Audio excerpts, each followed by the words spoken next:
seguimos con las ponencias. Muchas gracias, Mónica. Ahora tenemos con nosotros a Pepa Ojo Ballester, muy conocida seguramente por muchas de vosotras. La invitamos habitualmente a la Escuela de Empoderamiento. Ella es experta en el tema de casas de las mujeres, de empoderamiento, y la verdad es que siempre nos piden que organicemos algún curso con ella, o sea que la adoran. Ya he visto que hay por aquí algunas de las mujeres que suelen venir, y realmente es así. Bueno, pues ella, su ponencia será Mujeres mayores y violencia machista, claves para la intervención y el papel de las casas de las mujeres. Es psicoterapeuta, feminista, experta en salud y en género, en empoderamiento y en violencia machista. Su trabajo se desarrolla en estos ámbitos, tanto en la intervención directa con víctimas como en formación. Y bueno, pues como tenemos la suerte de que vive cerquita, pues siempre la enganchamos.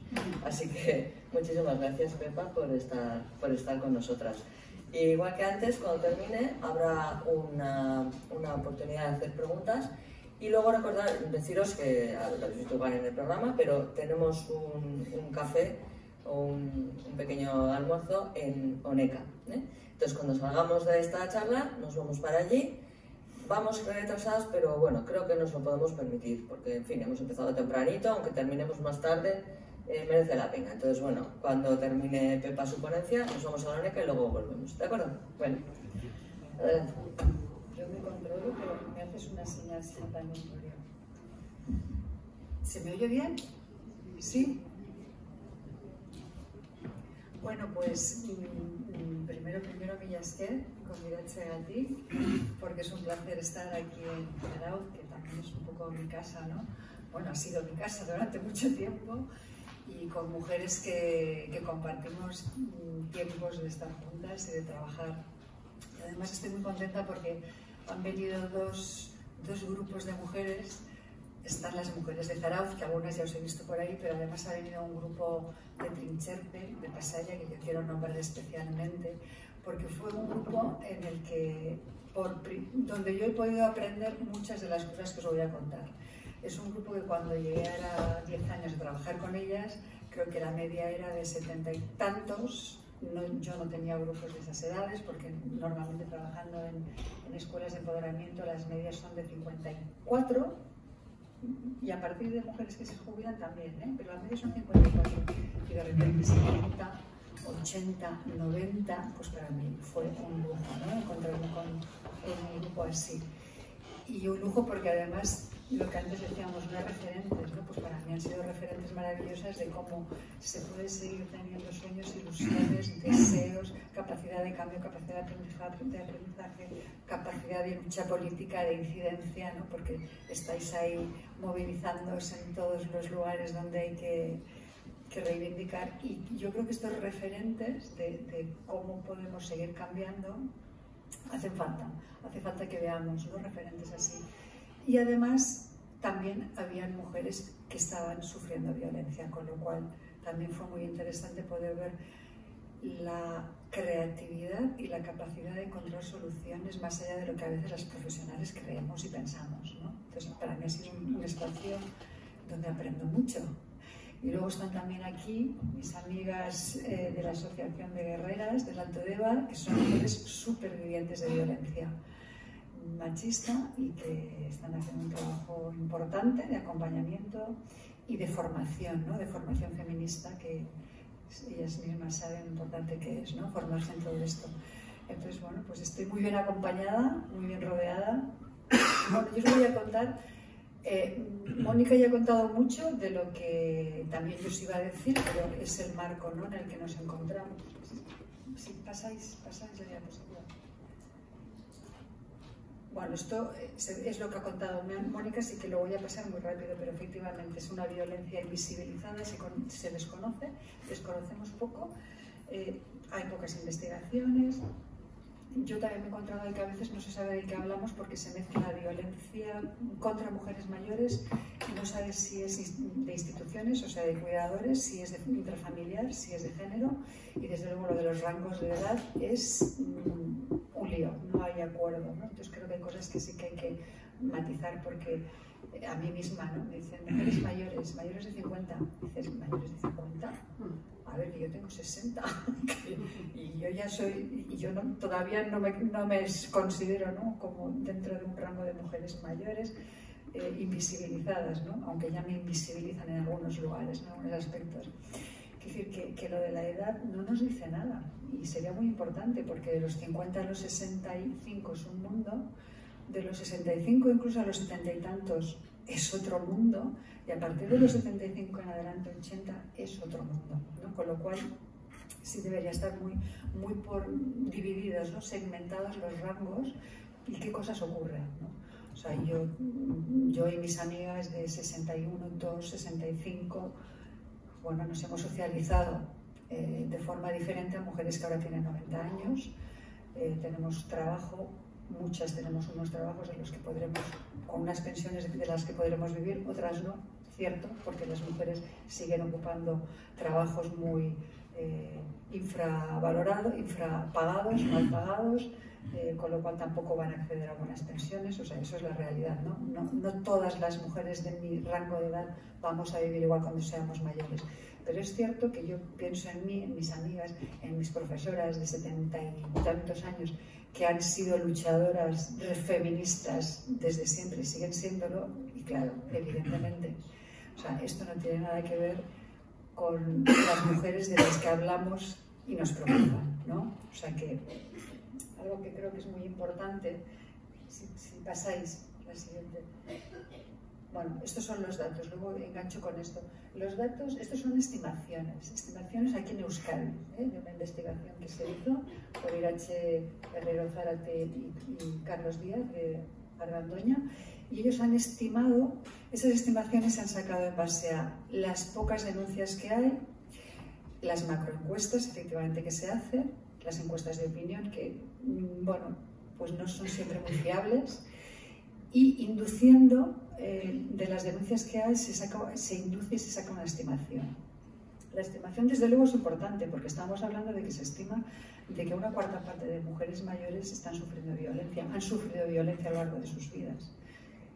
Y actualmente un 5 o 7%, porque muchas veces lo que nos encontramos es que esas mujeres ya han enviudado. Pero que un 23% haya sufrido violencia durante toda su vida, bueno, pues desde luego es preocupante. Y tampoco es extraño, porque si pensamos que la violencia machista se sostiene y hunde las raíces en la construcción y el funcionamiento del patriarcado, pues evidentemente venimos de ahí. Nuestras madres, padres, aitonas, amonas vienen de ahí y están construidos, ¿no? Se han construido de una forma y han construido las relaciones de una manera que no puede ser de otra forma. ¿Cómo no va a haber? ¿Cómo no va a haber realmente? Entonces, esto es lo que se estima, no lo que se conoce, sigue siendo una estimación. De hecho, nosotras ya en la práctica, cuando yo hablo con colegas, ¿no?, que compartimos un poco aspectos que tienen que ver con la violencia, cuando hablábamos de violencia, ¿cuántos casos tienes tú de mujeres mayores de 70 años? Pues la verdad es que podemos hablar de 2, 3, 4. 2, 3, 4. O sea que es cierto que no llegan casos de violencia de mujeres mayores dentro del programa de la Diputación. Pero incluso a nivel privado llegan muy pocos casos, o sea, en la realidad y en la práctica. A nivel privado a veces llegan muchos familiares preocupados porque mi mamá, el aitá, incluso a veces nietas, es que mi abuela, y vienen preocupadas demandando a ver qué pueden hacer ellas, dónde pueden ir, pero normalmente casi nunca llega esta mujer. Es muy difícil a nivel privado que vengan. Y ya os digo que a nivel institucional, a través de los programas, las mujeres que llegan mayores de 75, alrededor de 65 sí hay un número, no tengo yo los datos, pero sí hay bastantes mujeres que atendemos, pero a partir de 75 baja bastante el número de mujeres que se atienden. No llegan. Luego veremos por qué no llegan, ¿no? ¿Qué es lo que ocurre que no llegan? Si queréis pasar. Aquí es una pena porque no se ven, está subrayado en color y no se ven los colores, pero solo quería indicar que dentro de cada rango de edad las denuncias o los casos y las denuncias por qué se dan, ¿no? Entonces, si estamos hablando, espera que yo me la pongo en castellano, que si no, si estamos hablando de menores de 11 años, sobre todo lo que se da es mucha violencia intrafamiliar. Entre 14 y 17, intrafamiliar, pero ya empieza a crecer la violencia sexual. Entre 18 y 20 ya empieza a haber violencia en la pareja, también violencia sexual, pero allí hay un punto importante. A partir entre 20 y 21, violencia de pareja, 31 y 40, violencia de pareja, seguimos y lo que más hay es violencia de pareja. A partir de entre 51 y 64 también se da violencia intrafamiliar, y en las mujeres más mayores las denuncias que se dan son por violencia intrafamiliar. Las que se recogen, que son pocas, hay pocas denuncias, sobre todo a partir de unas edades, pero las que se dan casi todas son de violencia intrafamiliar. Bueno, esto también ya nos lo ha comentado Mónica, no hay denuncias, hay mucha dificultad en que denuncian. Mis colegas también me comentan que de los casos que tienen, pocas mujeres han denunciado. De los casos que yo he tenido, yo diría que solo una mujer ha denunciado. De los casos que yo recuerdo de mujeres muy mayores, que son 4. Una ha denunciado, otros 2 que eran casos graves, las familias buscaron soluciones, que también muchas veces lo que se hace es, no se pasa por ningún programa de ningún tipo y la familia lo que hace es, ¿cómo solucionamos esto? Pues tú te quedas con el EITA, yo me quedo con la MA, por ejemplo. O el EITA que está más dependiente, vamos a ver si puede entrar a una residencia, y la MA se queda en casa y lo atendemos. O sea, esa opción de buscar soluciones desde la familia se da, que yo también me pregunto si debería ser, quiero decir, que de nuevo a veces recae en que las familias vuelven a asumir muchas veces que venga la mamá o la EITA a casa, a unas casas que son pequeñas, a compartir la habitación con el nieto, con la nieta, y a recaer otra vez el cuidado de los hijos y las hijas. Es decir, que no hay tantos recursos, o tendríamos que pensar en que necesitamos muchos recursos y diversos, ¿no? Y diferentes, porque si no va a recaer de nuevo en que las familias asuman el cuidado otra vez. Y pasamos, si queréis, a la siguiente. Pero bueno, lo que os he estado comentando, denuncias pocas. Entonces, eso no es raro porque las mujeres no se quieren separar. Quieren separarse físicamente, pero no legalmente.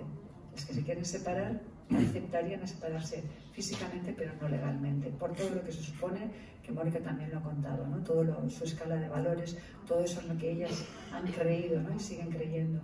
Bueno, denuncias todavía más impensables. Tienen que ser casos realmente donde ha habido violencia física y casos graves donde sí se dan denuncias, pero no es lo más, no es lo que más. Bueno, esta la he querido poner porque yo me resisto a... Ya lo habéis comentado, pero yo me resisto a que sigamos pensando que las mujeres mayores somos todas iguales, heterogéneas, y digo homogéneas, y solo tengamos una idea de cómo somos cuando somos mayores.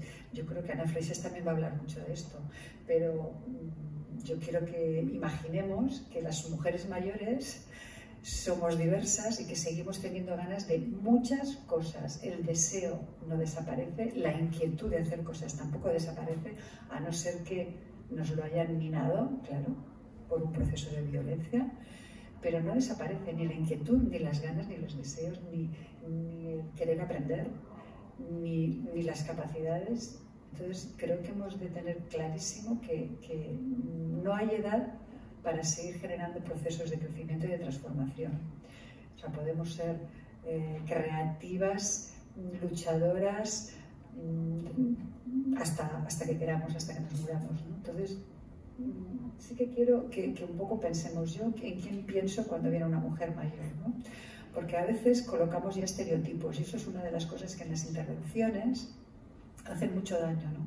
Como yo ya coloco un estereotipo cuando viene una mujer mayor, y yo ya en mi cabeza lo que creo que a esta mujer le viene bien entra dentro de un estereotipo, pero no le pregunto, ¿no? Y tal vez ni entra en lo que ella querría hacer ni en lo que imagina, ¿no?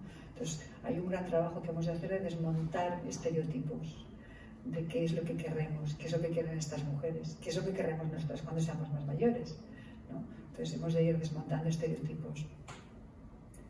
La siguiente. Bueno, cuando nos encontramos con una mujer en intervención, con una mujer tenga la edad que tenga, cuando nos encontramos con alguien que ha sufrido violencia, yo creo que tenemos que tener presente todo lo que va a hacer que la intervención la tengamos que redirigir y hacerlo de una manera u otra, porque interseccionan muchos otros aspectos. Y evidentemente la edad. No es igual trabajar violencia con una chavala de 18 años que con una mujer que tiene 80 años. No es lo mismo. No es lo mismo porque las creencias de unas y de otras no van a ser las mismas, las formas, cómo se han socializado y se han construido no va a ser lo mismo, pero además es cierto que la edad, en tanto edad biológica, tiene un componente importante, que es que a los 18 años tienes una energía increíble para ser capaz de tomar una decisión y en 2 días hacer la maleta e irte, y cuando tienes 90, pues bueno, pues tu energía no te acompaña igual, y entonces tal vez estás ya con problemas de salud que te impiden que esas decisiones sean más rápidas, incluso tomar decisiones. O sea, es cierto que la edad aquí va a ser muy importante, porque nos podemos encontrar ya con limitaciones físicas, con problemas de salud, con miedos a los cambios, con un ritmo para el cambio diferente. No es que no se pueda hacer, es un ritmo diferente, y eso sí va a determinar la intervención. Y además, la propia idea que tiene la mujer, ¿no?, que muchas mujeres tienen cuando han llevado muchísimos años soportando una violencia, es: ahora, a mi edad, con 80 años, pues si total ya he estado siempre, ¿no? Ahora, ¿qué voy a hacer ahora, ¿no? Entonces, la visión propia sobre sí misma, sobre la capacidad del cambio, pues muchas veces se ha perdido, ¿no? Es muy negativa. Y eso hemos de recuperarle la confianza en el cambio que sea posible, en el cambio que se pueda dar. Pero de entrada, es cierto que una determinada edad puede marcar una falta de confianza en el cambio. También hemos de entender que son mujeres donde la indefensión ha perdurado durante muchísimos años, y esa misma indefensión de no hay nada que hacer, pues no hay nada que hacer y tengo 85 años, pues evidentemente no es lo mismo que si tengo 20 años. Entonces es cierto que el factor edad es algo con el que vamos a tener que trabajar, y todo lo que implica el factor edad. El factor edad tiene que ver con la socialización. También hemos de ver esta mujer que tengo delante, cómo se ha socializado, cómo se ha construido a sí misma, porque eso me hará entender en qué cree, qué creencias tiene, qué valores tiene. Para ella, qué cosas son importantes. Pues para las mujeres mayores, efectivamente, el mantenimiento de la familia es un valor muy importante. El mantenimiento de la pareja es un valor, y no hacerlo es un fracaso. El cuidado es un valor. La resignación se ha visto como un valor y el sacrificio. Entonces tenemos que entender que en esa socialización todo esto está presente, y también son cosas que vamos a tener, con las que vamos a tener que intervenir. Pero tengo que entenderlo, ¿no? Porque yo tengo que entender qué está sintiendo, ¿no? Cómo está viviendo lo que le está ocurriendo a la persona que tengo delante. Y esto también me va a ayudar a entender cómo está viviendo o minimizando la violencia. Según la socialización, eso va a determinar en qué condiciones de vida ha vivido o vive. Las condiciones de vida material están totalmente marcadas por el género que se nos adscribe desde que nacemos. En cuanto nacemos, ya sabemos, si somos hombres y mujeres, en qué condiciones se va a desarrollar nuestra vida y qué posición vamos a ocupar en las relaciones. Eso es una de las cosas que nos vamos interiorizando en esta educación desigual, en esta socialización de género desigual que va generando la desigualdad al final en las relaciones de género y en las relaciones sociales. Entonces, las condiciones en las que una mujer ha vivido están marcadas desde que nace según la época de su generación. Sabe si va a poder trabajar o no, si se espera de ella que trabaje fuera de casa o no, si se espera de ella que en cuanto se quede embarazada deje el trabajo, porque además en la empresa te lo van a decir. Si además se considera que es un valor que lo dejes porque estés en casa. Con lo cual las condiciones de vida va a ser poco acceso a una economía propia, a veces nulo acceso a una vivienda propia, poco acceso a veces a espacios de formación y educativos. Esas son las condiciones en las que se desarrolla la vida de muchas mujeres que hoy tienen 90 años, por ejemplo. no han tenido el mismo acceso a poder estudiar, no han tenido el mismo acceso a poder trabajar o a poder trabajar tantos años, no han tenido acceso a tener una vivienda propia, muchas veces, no han tenido acceso a poder tomar decisiones, porque su vida, sus condiciones de vida se han desarrollado así. Y las posiciones que ellas entendían que eran las que tenían que ocupar, eran las que se les había enseñado, que eran las posiciones de de invisibilizarse, estar al servicio de ser mujeres para otras. Si yo estoy para otras, si a mí me han enseñado que mi vida tiene que beneficiar la vida de los demás, tiene que apoyar que los demás puedan tener una buena vida, quiere decir que yo voy a tener que dejarme para el final, invisibilizarme, anularme y olvidarme de mí. Entonces, eso yo lo he interiorizado como un valor y lo estoy haciendo muy bien. Y estoy ocupando posiciones de desigualdad sin darme cuenta de todo esto, lo que está suponiendo y lo que va a suponer luego a futuro. Pero son mujeres que están acostumbradas a colocarse en esos lugares de subordinación, creyendo además que es el lugar que les corresponde. Y además creyendo que de esta forma evitan problemas, evitamos conflictos. Entonces, esa socialización es muy potente, según qué edades, ¿no? Según de qué generaciones hablemos. Entonces, con esto habrá que trabajar también, con la posición, con la socialización, con la subjetividad. Al final hemos de trabajar mucho con qué he construido aquí dentro sobre lo que tengo que ser, cómo tengo que ser mujer. Y eso tiene que ver con todo esto. Creencias, roles, estereotipos, mandatos, las posiciones que he normalizado y naturalizado, no solo con la pareja. Puedo haber normalizado mi situación de subalterna y de que yo no sé, con hijas y con hijos, en cualquier lugar, con médicas y médicos. Me callo, no digo porque yo no sé lo que me digan. Entonces todo eso es algo que se ha adquirido porque esa era la educación que se daba hasta no hace nada, y eso era lo que se esperaba además de las mujeres, lo que se esperaba de nosotras. Tengo que ver también, bueno, evidentemente no tendrán autonomía económica, o tendrán una pensión muy límite, y también tenemos que ver de qué cultura vienen, porque hemos de entender también otras formas, otras creencias y otros aspectos que para ellas son muy importantes, ¿no? ¿Cuál es su cultura, cuál es su raza, cuál diversidad funcional, qué otros problemas tienen que las pueden limitar también mucho más y las hacen también mucho más vulnerables para ser víctimas de violencia? El recorrido migratorio también intersecciona cuando vamos a trabajar con una mujer víctima de violencia, porque muchas veces cuando hay un recorrido migratorio nos encontramos con mujeres que han sufrido múltiples violencias, las que dejaron en su país, las que se encontraron cuando vinieron aquí, no solo por parejas, sino a veces por gente que les ha contratado, la violencia económica que sufren, la violencia económica que sufren a veces cuando vuelven los hijos otra vez, que los traen de su país y vuelven aquí y están con ellas, y nos las hacen responsables de haberse ido y haberles dejado, y están reproduciendo de nuevo el rol que el padre o los hombres en su país ejercen y quieren controlar la vida de sus madres, y de nuevo se reproduce el maltrato hacia sus madres. Entonces, cuando estamos trabajando con una mujer, hay muchas cosas que hemos de ver, porque cada una tiene una historia detrás, ¿no? Como veis, y todo eso va a hacer que la intervención tengamos que encauzarla de una manera o de otra, ¿no?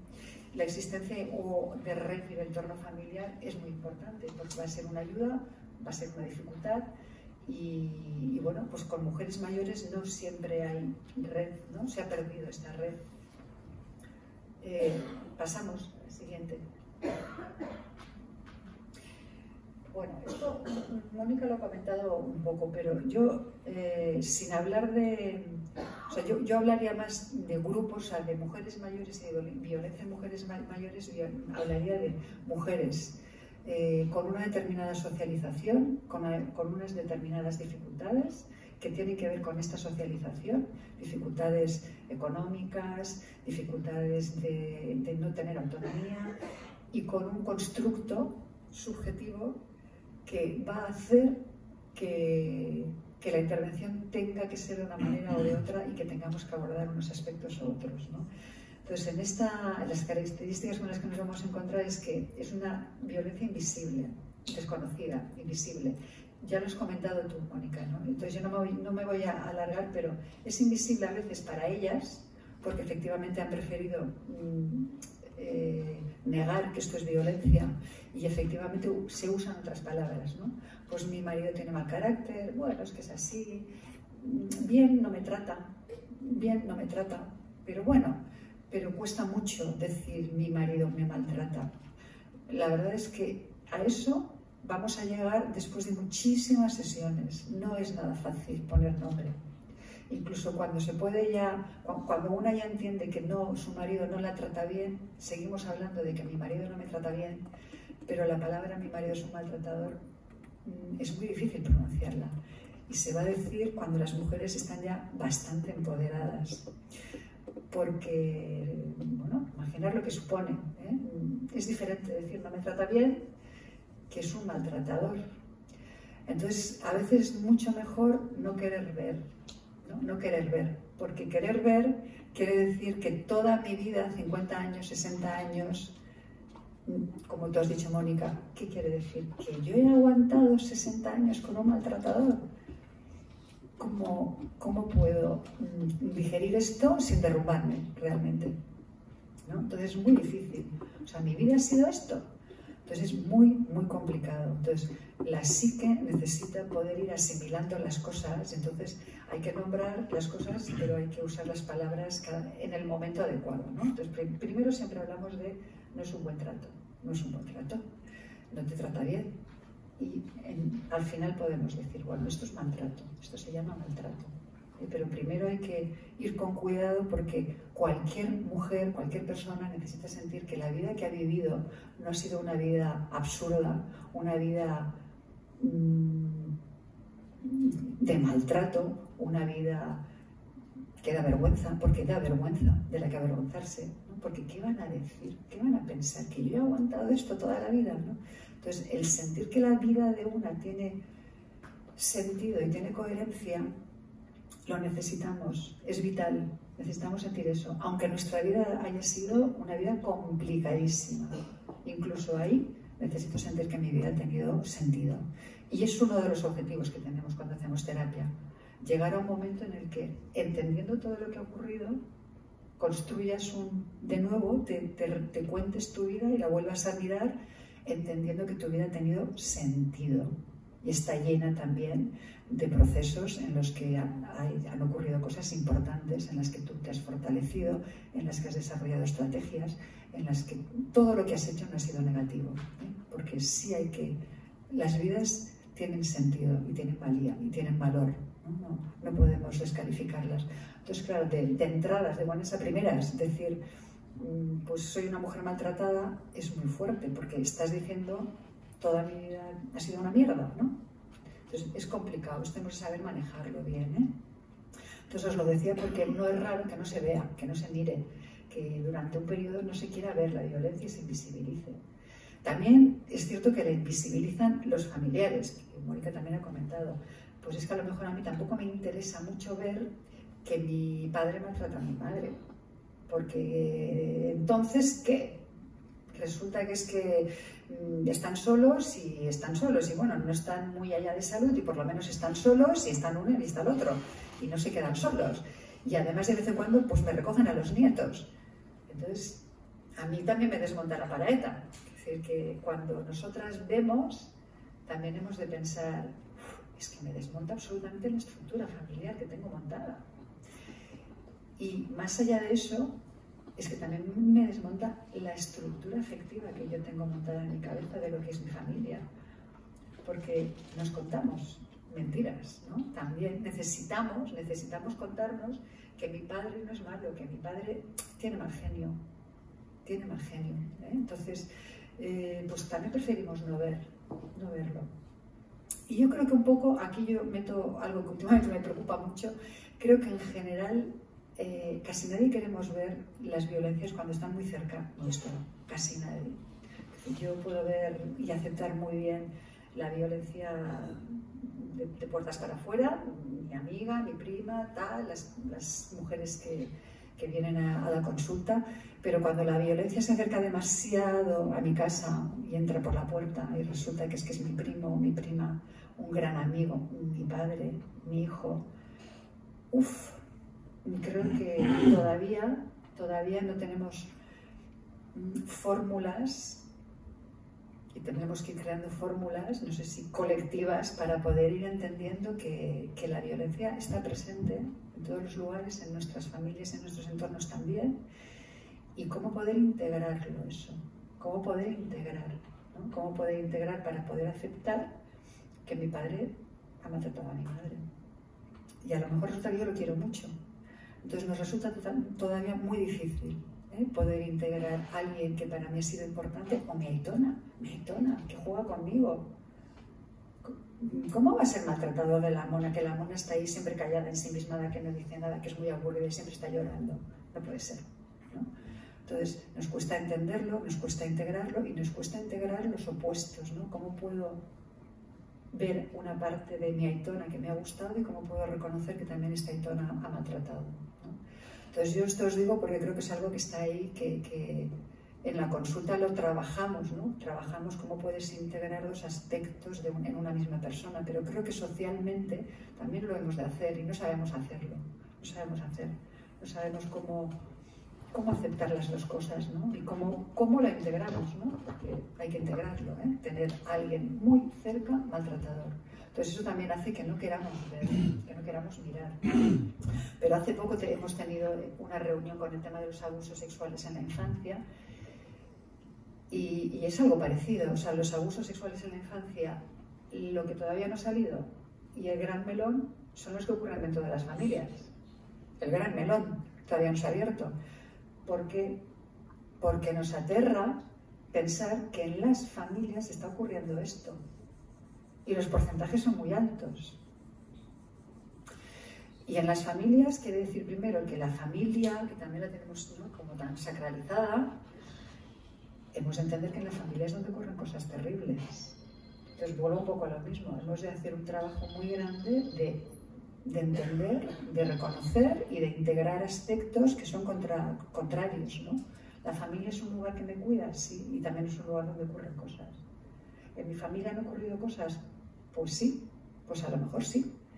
Entonces todo eso nos va a costar digerir, ¿eh? Yo creo que todavía necesitamos, no sé si madurez para poder ir entendiendo y asimilando que estas vivencias son reales, porque vivimos en un sistema patriarcal y venimos de donde venimos, con lo cual esta es la realidad, ¿no? Entonces cuando nombramos duele muchísimo. Lo que ocurre es que cuando nombramos también nos da la posibilidad de saber qué es lo que hay que cambiar. Y desde luego cuando nos tranquilizamos es cuando podemos comprender por qué ocurren estas cosas, ¿no? Entonces un poco en la recuperación, cuando trabajamos con víctimas, cuando tú nombras esto es un maltrato, cuando pueden ellas reconocer sí, me están maltratando, eso asusta, da terror, a las familias les descompone. Bueno, pero ya sabemos dónde está el campo, por dónde vamos a trabajar, ya sabemos lo que hay que hacer. Nos abre una vía de comprensión. Y cuando esa familia y esa mujer puede comprender de dónde viene el maltrato, cómo es que a mí me ha ocurrido eso, entonces una puede empezar a tranquilizarse. Entonces ese es el proceso, sería, de recuperación, ¿no? Necesitamos llegar a comprender esto, por qué ha ocurrido. Bueno, sigo con lo que nos vamos encontrando efectivamente con que las consecuencias en la salud ya se han cronificado tanto que a veces son irreversibles, y son las que ha comentado Mónica. Luego yo las pasaré más rápido, pero efectivamente hay muchos problemas físicos, dolores crónicos, fibromialgias, están empezando a aparecer muchas enfermedades autoinmunes. Yo no conozco ningún estudio que relacione enfermedades autoinmunes con mujeres que han sufrido violencia machista durante años, pero lo cierto es que en las mujeres con las que estoy, al cabo de los años, están apareciendo enfermedades autoinmunes. Problemas de incontinencia, dolores en toda la zona pélvica, jaquecas, ¿cómo no? Quiero decir, ¿cómo no? Porque hay que pensar que se está viviendo con unos niveles de alerta, con unos niveles de cortisol y de adrenalina elevadísimos durante años. Y eso inevitablemente va a afectar a todo el sistema, todos los sistemas que nos sostienen. Óseo, muscular, digestivo, nos va a afectar. No puede ser de otra manera, ¿eh? A nivel psicológico, bueno, luego sigo a nivel psicológico, pero lo que me refiero es que las consecuencias de salud son a veces irreversibles. Lo que podemos es ver hasta dónde podemos llegar, qué es lo que se puede mejorar, pero es cierto que hay cosas que se quedan. Y es una pena, pero esa es la realidad después de tantos años, ¿no? de una violencia tan larga. Nos vamos a encontrar con el tema de los cuidados. La necesidad de cuidados y de dependencia, tanto del agresor como de ella, ¿no? Como tú decías, cuando quien necesita el cuidado es él, a las mujeres les cuesta mucho irse, dejarlo. Pues ¿qué va a pasar? Es que si yo me voy, es que ¿quién lo va a cuidar? Incluso mujeres que se han separado no legalmente, físicamente, viven con la hija o con quien sea, y cuando el marido está en la clínica van a cuidarle. Bueno, pues también hay que entender que vivir según su sistema de valores para ellas es importante. Es importante. O sea, o cambias tus valores o tienes que vivir según tu sistema de valores, ¿no? Entonces, el cambio de valores también es algo lento y que, bueno, que habrá valores que uno decidirá seguir con ellos. Es decir, yo voy a cuidarle, no vivo con él, pero le voy a ir a cuidar, ¿no? Entonces, también hemos de ir entendiendo que vamos a ver muchas contradicciones que a lo mejor dentro de nuestra línea de intervención no imaginábamos, ¿no? Pero van a haber contradicciones y van a haber fórmulas que no son las que esperábamos, ¿eh? Cuando la cuidada es ella, aquí el problema es que a veces es difícil estar a solas con ella y escuchar su relato a solas, y eso es fundamental. Es fundamental estar a solas con ella sin la persona que le cuide, que a veces es él, pero a veces no es él, pero puede ser otra persona que ya tenga una versión sobre lo que ocurre, con lo cual nos interesa estar con ella, a solas. Y también ahí lo que va a ocurrir es, como tú has dicho, que muchas veces se confunde a un hombre que está cansado, que tiene mal humor, que está cuidando a su mujer, pues con el síndrome del cuidador quemado, ¿no? Entonces, hay muchas cosas que pueden interferir, ¿eh? Y podemos confundir lo que estamos viendo. Pero desde luego la escucha a solas con ella, el tiempo que haga falta, es lo que nos va a ayudar a reconstruir una historia, porque lo único que nos va a dar datos de lo que está viviendo esta mujer es reconstruir una historia de vida, y ahí hace falta mucho tiempo porque también la forma de relatar es lenta, porque tiene necesidad muchas veces de primero contar cosas que les hacen sentir bien, cosas que les valorizan y finalmente cosas que no les gustan tanto, ¿no? Con lo cual necesitamos mucho tiempo, ¿eh? de intervención. Nos vamos a encontrar, aquí repito un poco, dependencia económica, dificultad de separarse, dificultad en denunciar. Esto a veces para las personas que estamos interviniendo sí es bastante frustrante. Por un lado, desde luego, hemos de quitarnos las expectativas, porque la denuncia, por ejemplo, y la decisión de separarse la tomará ella, si la quiere tomar, haciendo un proceso de empoderamiento. O sea, que las expectativas que tengamos hemos también de ir haciendo un poco así, ir quitándonos, ¿eh?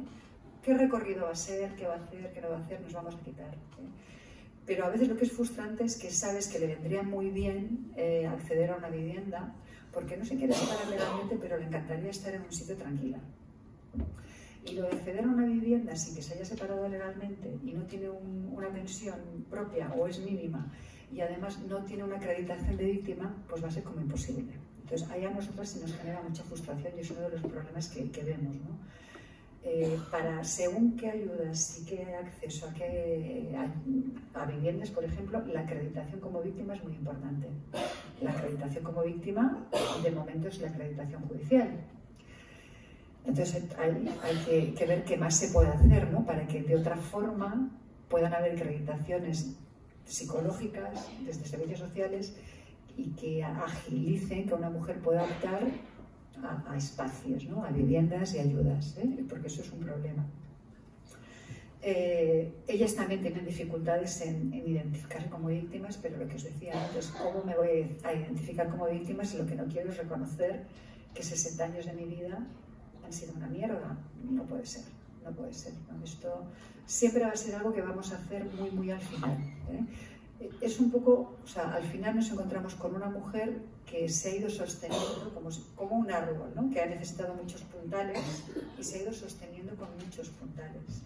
Y esos puntales pueden ser desde las creencias religiosas que me sostienen, que he sido una buena madre y he mantenido la familia unida hasta el final y mis hijos han salido hacia adelante. Esas son mis creencias, soy una buena madre, las creencias religiosas. Otro puntal puede ser que, pues incluso a veces, estrategias como la disociación, no querer ver, bueno, pues me sostengo un poco ahí, un mecanismo de defensa que me ayuda a minimizar las cosas y entonces no son tan graves, no son tan importantes, me está sosteniendo. Entonces, claro, nosotros lo que tenemos que hacer es no quitar nada, porque se va a caer, ¿no? Sino hacer que el tronco vaya creciendo y se vaya haciendo grande, un tronco en la creencia sobre sí misma, sobre sus propios valores, para poder ir admitiendo las cosas, para poder reconocer que ha sido una buena madre, efectivamente, pero que igual no tiene que seguir siendo tan buena madre, no tiene que ocuparse de ellos, que igual hay creencias que es verdad, me han ayudado, pero bueno, que igual puedo incorporar nuevas creencias. O sea, tiene que ir, el árbol central tiene que ir estructurándose, el yo se tiene que ir estructurando para poder ir soltando todos los mecanismos de defensas. Y el minimizar, el no querer ver, la disociación, son mecanismos de defensas para sobrevivir, porque si no, no hay otra manera de poder sobrevivir, ¿eh? Pasamos a la siguiente. Bueno, esto rápidamente, la detección, cuando se detectan casos, que nos vienen pocos casos, porque ya os digo que yo he atendido muy pocos casos, los casos se detectan sobre todo en los centros de salud y en los servicios sociosanitarios de atención directa, de atención en casa, que ven la situación. Es muy difícil que una mujer vaya a servicios sociales a pedir ayuda, ¿eh? Es bastante difícil. Para ella es el lugar más fácil, más cercano, es ir al médico, a la médica.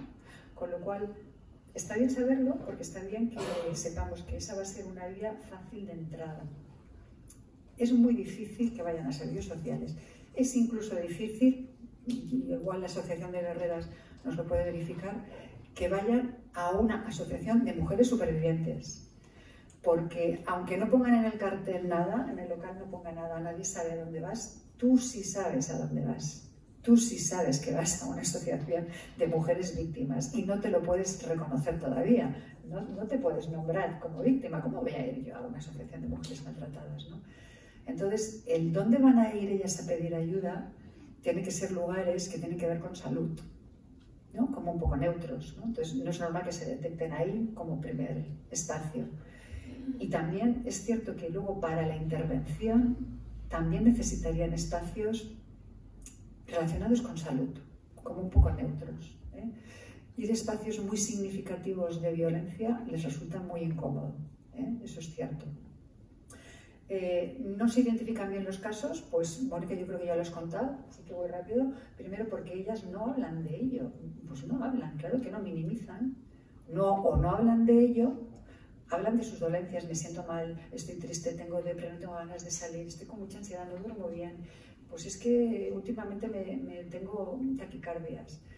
Hablan de síntomas, claro, pero es que los síntomas no cuentan nada. Los síntomas no nos cuentan historias, ¿no? Si no preguntamos, ¿no?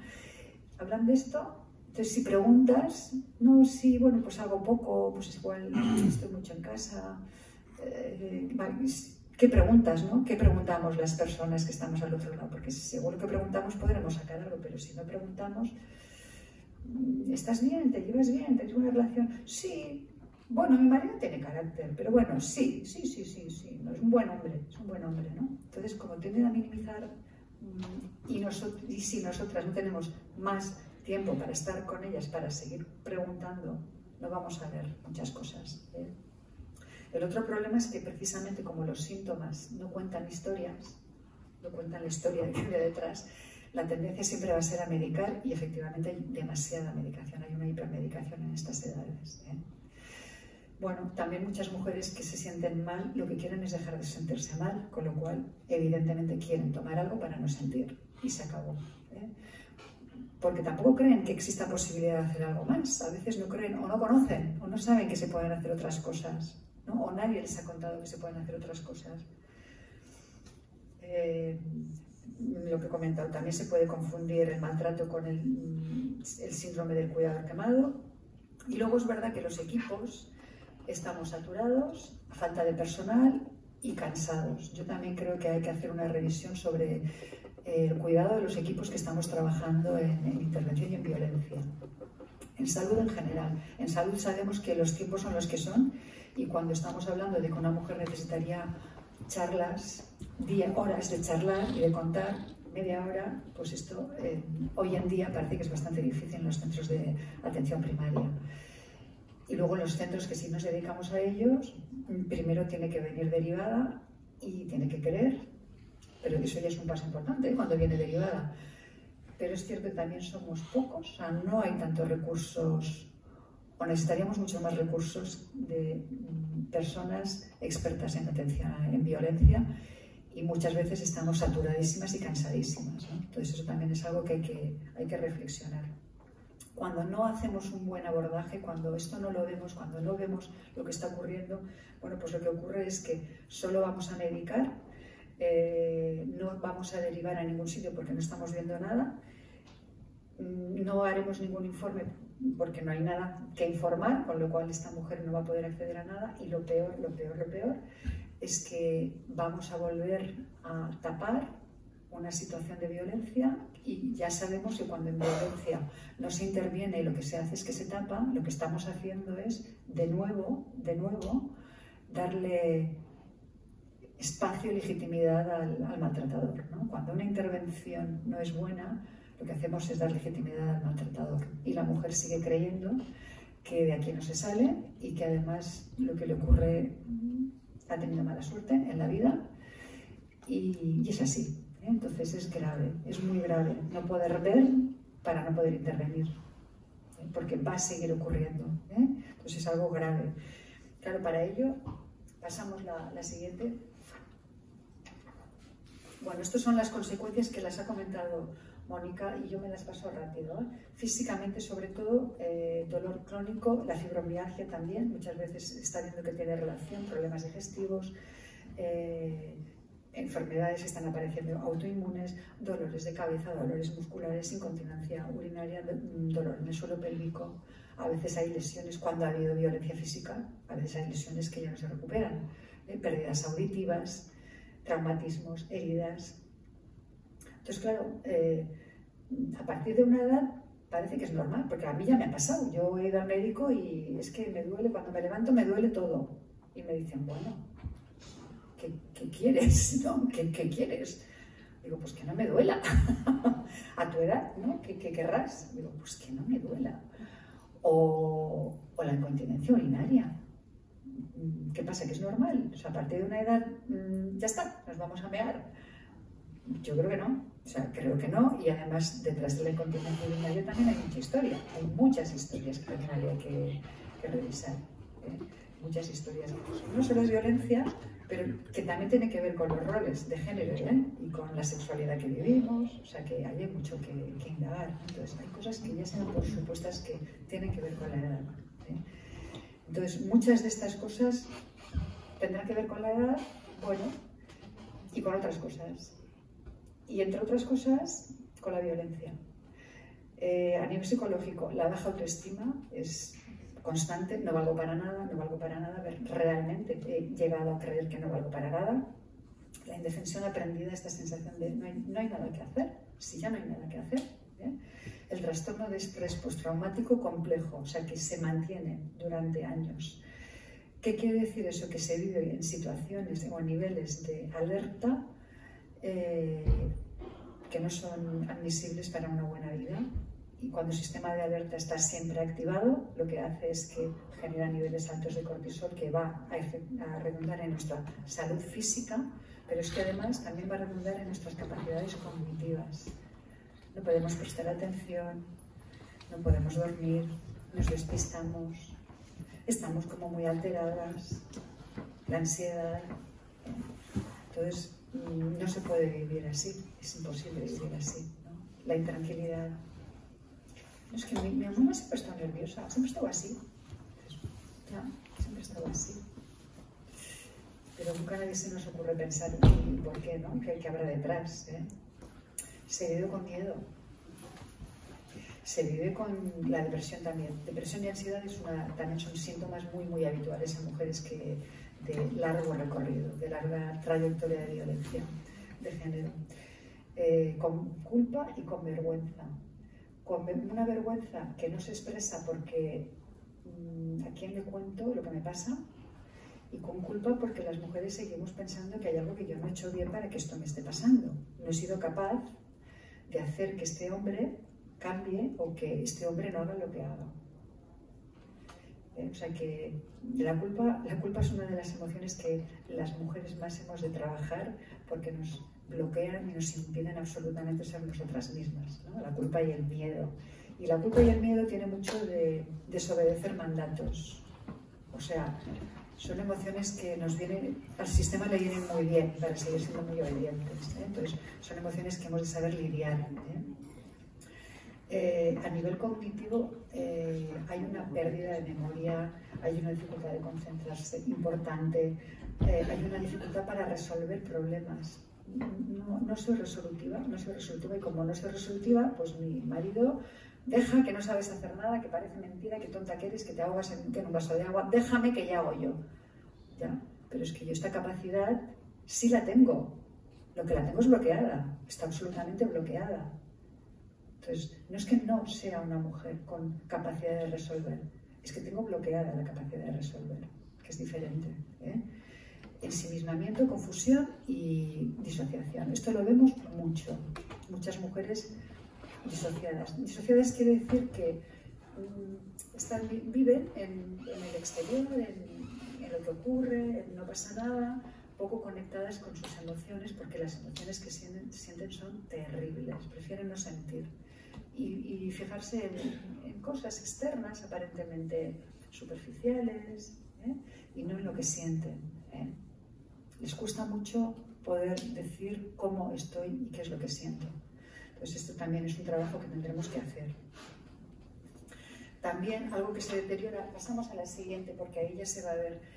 Hay consecuencias en la sexualidad. Lo que ocurre es que es cierto que en estas mujeres que el débito conyugal era una obligación, no existe en absoluto la sensación de que hayan vivido nunca una violencia sexual. Nunca. Incluso mujeres más jóvenes, ¿no? de grupos de violencia llegar a decir, anda, pues sí, yo he sido violada. Pues no se veía al principio porque forma parte de lo que el débito, ¿no? Lo que tú tienes que hacer, ¿no? Pero sí es cierto las consecuencias, ¿no? ¿Cómo han vivido estas mujeres la sexualidad? Pues las consecuencias se van a dar. Falta de deseo, dolor en las relaciones, vivir siempre con dolor en las relaciones, anorgasmia, enfermedades, contagio por enfermedades sexuales, infecciones ginecológicas y anorgasmias. ¿Han vivido así su sexualidad? Pues sí, ¿cómo no? Pero esto es efecto de una relación de maltrato. Tampoco hemos de normalizarlo. Las consecuencias sociales es que las mujeres van quedándose sobre todo aisladas, incomunicación y aislamiento. Primero porque efectivamente el maltrato, una de las funciones que tiene es aislarte sobre todo de aquellos aspectos que yo no puedo controlar, ¿no? Entonces se va aislando a la mujer de todas esas áreas y facetas donde yo no tengo control. Por otro lado, las mujeres de estas generaciones que estamos hablando, sobre todo las que se han educado, las más mayores, que tienen unos mandatos de género muy potentes, para ellas su entorno de amigas lo iban dejando porque el entorno familiar era el entorno que había que cuidar y había que deberse al entorno familiar. Con lo cual, los mismos mandatos de género que han obedecido también las llevaban a ir relegando las amistades para centrarse en la familia, sobre todo la familia, ¿no? Mi entorno es mi familia. Y aparte de eso, el control que ha hecho que dejaran de salir a espacios a lo mejor pues al centro de los jubilados, dejaran de salir a ámbitos sociales. Pero también es cierto que una mujer que ha vivido violencia de género años, años y años, la violencia de género lo que destruye es el vínculo, absolutamente. Destruye muchas facetas de tu vida, la autoestima, la capacidad de tomar decisiones, la confianza en ti misma, pero es un daño en el vínculo. O sea, una no cree que se pueda generar otro vínculo diferente a este, por ejemplo. O uno aprende a que los vínculos se construyen desde este lugar, desde el dominio y la obediencia. Y uno aprende que los vínculos duelen. Y uno aprende que los vínculos no te puedes fiar de nadie. O uno aprende que los vínculos, cuidado que hay que estar en alerta. O sea, no hay un buen aprendizaje de lo que es un buen vínculo, de lo que es un vínculo seguro, porque no se ha tenido.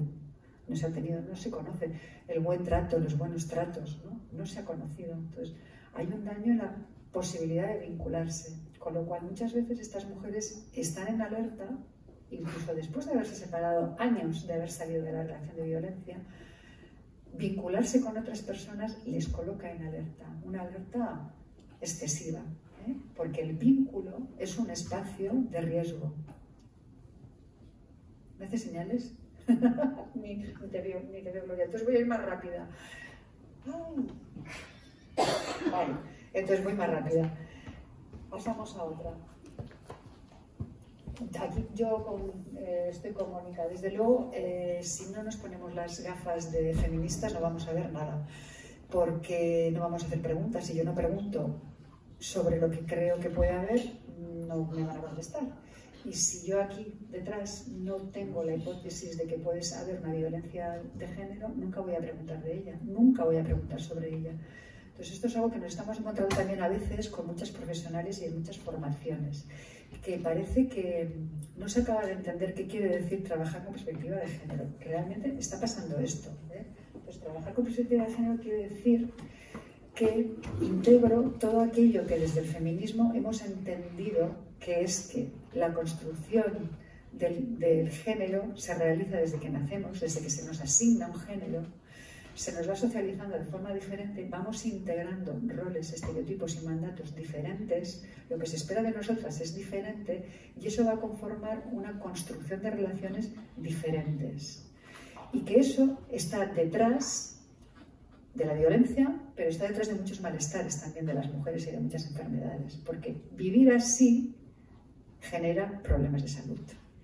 Vivir con estos mandatos interiorizados genera problemas de salud. Y vivir así es un factor de riesgo de sufrir violencia de género. Entonces, si yo no entiendo que cualquier síntoma me puede estar hablando de cómo ha vivido esta mujer, qué creencias tiene, qué relaciones tiene, si yo no pongo esta hipótesis en la mesa, nunca voy a preguntar, nunca voy a hacer las preguntas.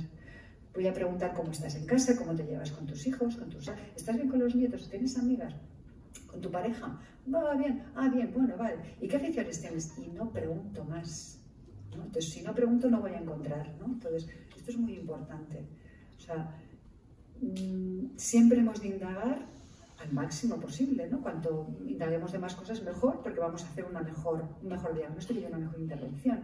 Entonces, hay que preguntar y saber que puede haber violencia detrás de todo lo que tenemos, detrás de todo lo que esta persona nos está manifestando, detrás de una depresión, detrás de una incontinencia, detrás de la ansiedad. Entonces hay que indagar y preguntar.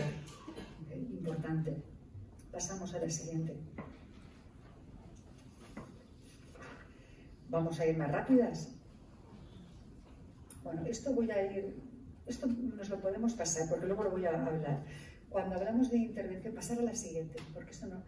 En intervención, bueno, estos son una serie de objetivos que decidimos un grupo de profesionales que escribimos un manual de atención a víctimas de maltrato en el Colegio de Psicología de Guipúzcoa y determinamos como una especie de guía los objetivos con los que habría que trabajar cuando estamos con mujeres víctimas. Desde luego, primero hay que valorar el riesgo. Porque sé que si hay riesgo hay que tomar medidas de precaución y medidas de separación de urgencia. Hay que trabajar la sintomatología clínica y eso es abordar, ¿no? Todo lo emocional, hemos de hacer un trabajo con ellas para percibir, para que perciban el maltrato, lo reconozcan y lo comprendan, porque la comprensión ayuda, empodera y repara cuando yo puedo entender las cosas. Hay que hacer un trabajo de empoderamiento y eso sí que tiene que ver con, vamos a trabajar con los mitos, con las creencias, con los mandatos, con los roles, con las tomas de decisiones, con la autoestima, con todo eso que es el empoderamiento. Y hay que también trabajar en que su realidad social cambie, o sea, que tenga red, en una palabra. Vamos a la siguiente. Pero yo, si estamos hablando de mujeres mayores, yo he hecho un poco este esquema, porque es diferente, diríamos, el orden, ¿no? Cómo vamos a trabajar en intervención, qué vamos a trabajar primero y qué no vamos a trabajar. Que una chica de 18 años, con qué rápido engancha, y una mujer de 80 con qué no engancha tanto. No solo la metodología y el material, sino que los ritmos, el qué se trabaja en cada momento es muy importante. Entonces, como os he dicho un poco antes, el símil sería un tronco, ¿no? Un tronco que ha tenido muchos puntales y que lo que queremos es que este tronco se mire, que este tronco está aquí en el medio y cómo este tronco puede coger fuerza. Esto sería un poco la idea de reconstruir un yo que ha estado absolutamente negado y invisibilizado. Para reconstruir un yo siempre es importante que dediquemos mucho tiempo a validar todos sus relatos, a validar su vida, a validar sus experiencias, a darles sentido, a darles un lugar, a darles reconocimiento, a reforzar, ¿no? Tiene que ir viendo que algo que nunca se le ha dado, y menos en esta relación, es que todo eso que ella sí sabe hacer y sí sabía hacer, tiene un valor incalculable. Todo ese tiempo que ha dedicado a la familia tiene un valor incalculable. O sea, hemos de ir construyendo tronco, ¿no? Construyendo bases sobre que la mujer se pueda sentir que, vale, pues soy. Las cosas que hago, bueno, pues han tenido sentido. Algunas son hasta valiosas. Hemos de rescatar sus fortalezas, las estrategias que han desarrollado para seguir estando ahí y para que todo funcionara, ¿no? Hemos de rescatar todo eso y ponerlo en valor. Y también hemos de ir haciendo que la mirada se centre ahora en este yo que no se ha mirado. La mirada estaba demasiado puesta hacia afuera, ¿no? Hacia el agresor, para que no me agreda, y hacia mis hijas, hijos, y para que todo funcione, para que todo esté bien, ¿no? Entonces hay que enseñar a llevar el radar de nuevo hacia adentro, ¿no? Y ahí hay que trabajar, o es muy, muy interesante y nos da muy buen resultado inmediatamente, junto con el trabajo de reforzar y dar sentido y recoger sus fortalezas y sus estrategias, enseguida proponerles trabajar con el autocuidado. Porque el autocuidado quiere decir, mírate a ti, piensa en ti, y este yo, ¿qué necesita? ¿Qué quiere? Pues hacemos un trabajo de autoescucha, de cambio de mirada, ¿no? El radar hacia adentro, se van poniendo en el centro y van reconociendo pequeñas cosas que les gustan y las hacen y las animamos, ¿no? A que hagan. Claro, cuando una va haciendo cosas que le gustan porque quiero, que es solo para mí y me da placer, esto es como poner abono a una plantita, que decir, esto también te va dando respiro, ¿no? Y te va dando cuerpo, ¿eh? Te va dando cuerpo, vas viendo lo que quieres, lo que te gusta, te vas conociendo, aunque sea cosas mínimas, ¿eh? Si te vas cuidando, también vas dándote cuenta de que sí puedes sentirte mejor y sí está en tu mano. Sí puedo sentirme mejor, porque el no puedo, no se puede hacer nada, hemos de mostrar que sí puedes hacer algo, sí puedo hacer algo que hace que me sienta mejor. Y estos dos pasos son muy importantes, a veces estamos ahí mucho tiempo, pero son muy importantes, muy, muy importantes. Y el tercer paso es fundamental, que es enseguida hemos de ver cómo crear un espacio propio para esta mujer. Hablamos de lo que es el espacio, de lo que es hacer algo. El espacio propio es un espacio que tú decides, donde harás lo que tú quieras, con quien tú quieras. En casa también, búscate un sitio así para ti, para leer. ¿Te gusta leer? Pues leer, ¿no? Entonces, en cuanto vamos poniendo el foco en lo que es un espacio propio, ¿qué te gusta? Leer. Leer. Mira, y aparte aquí, en Emakume Etxea hay un club de lectura. ¿O te gusta andar? ¿Hay alguna amiga con que puedas salir a andar? Entonces vamos intentando que vayan tejiendo un espacio de actividades que responden a sus necesidades, que les alimentan, que les van dando este tronco, ¿no? Se va haciendo gordo, que les hace ver quién soy yo separada de, ¿no? ¿Quién soy yo? ¿Qué son mis necesidades? ¿Cuáles son mis creencias y mis necesidades? Y les da la sensación de que sí pueden, sí puedo tener esto. Si esa red vamos consiguiendo que sea mayor, o sea, si además del espacio propio podemos intentar, y yo ahí sí que les animo siempre a las casas de las mujeres, escuelas de mayores o centros donde se hacen cosas, pero en grupo, ¿no? ¿Te gusta la cerámica? Pues a ver dónde hay un sitio de cerámica, porque es importante que al mismo tiempo que se crea el espacio propio, se cree red. La red también está en el espacio propio. Es una red de gente que no tiene nada que ver ni con mi pareja ni con mi familia, propia, mía.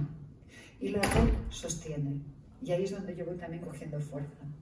Y en cuanto ocurre eso, aparece el, bueno, pues ahora resulta que yo tendré que poner límites, ¿no? Ay, de verdad que me da mucha pena.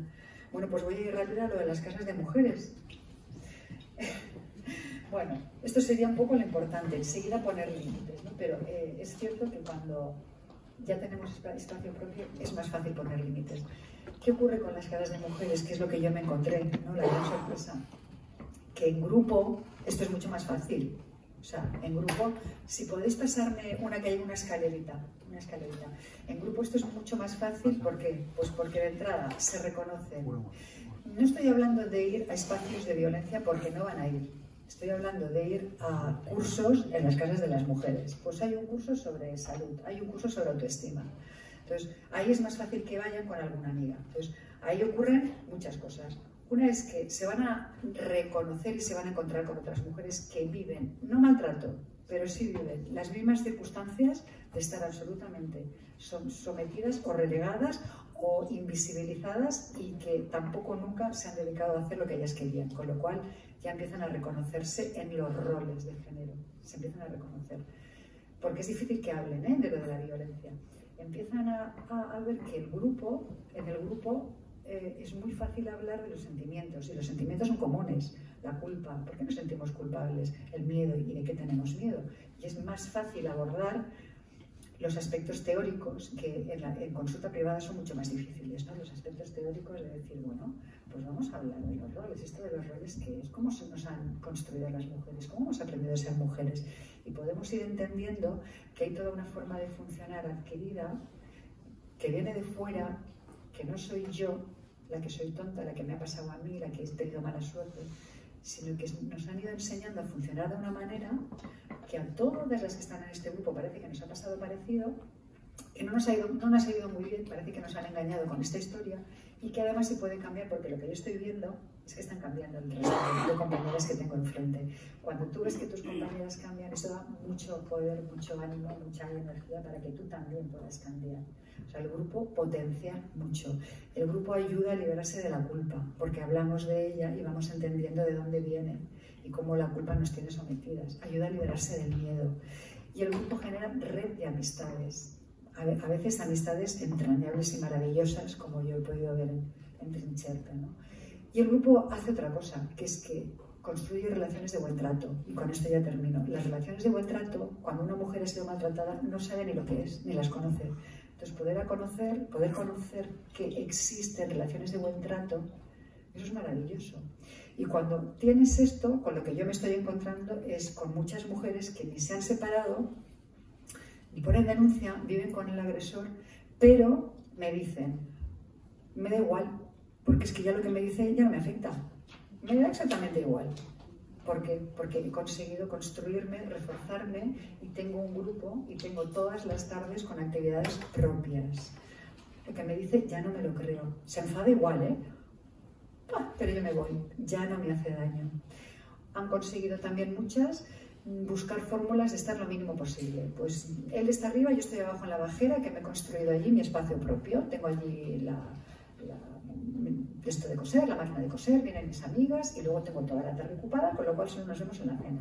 O sea, ellas van buscando fórmulas para estar el menos tiempo posible efectivamente con esta persona.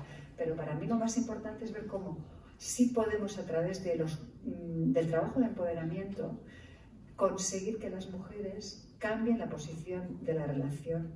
No digo en todos los casos de maltrato, porque hay algunos que hay que separarse, pero en muchos se puede conseguir que las mujeres cambien la posición en la que están y realmente vivan la vida que ellas quieren vivir. ¿Que desearían además tener un apartamento para ellas? Por supuesto, creo que todas, pero ahí nos encontramos con las dificultades que decíamos, ¿no? de que no es fácil. Y desde luego creo que empoderar, nos vamos a acordar que todas podemos empoderar, aunque solo sea desde la primera entrevista, porque empoderar tiene que ver con dar no solo validez y reforzar a las personas que tenemos delante, sino con legitimar lo que están viviendo y animarlas para el cambio, porque empoderar al final es transformarnos, ¿no? Y transformar la sociedad. Así que, bueno, pues me voy a acabar aquí pasándome muchísimo del tiempo, me da mucha pena, pero si se han quedado cosas me las preguntáis.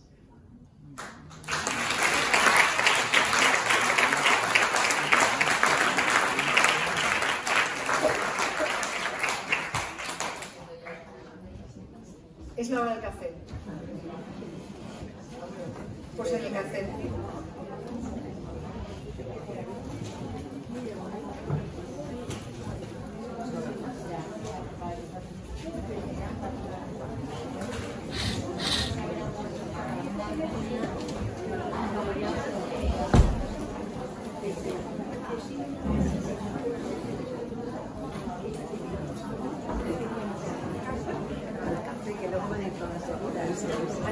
¿Habéis tenido de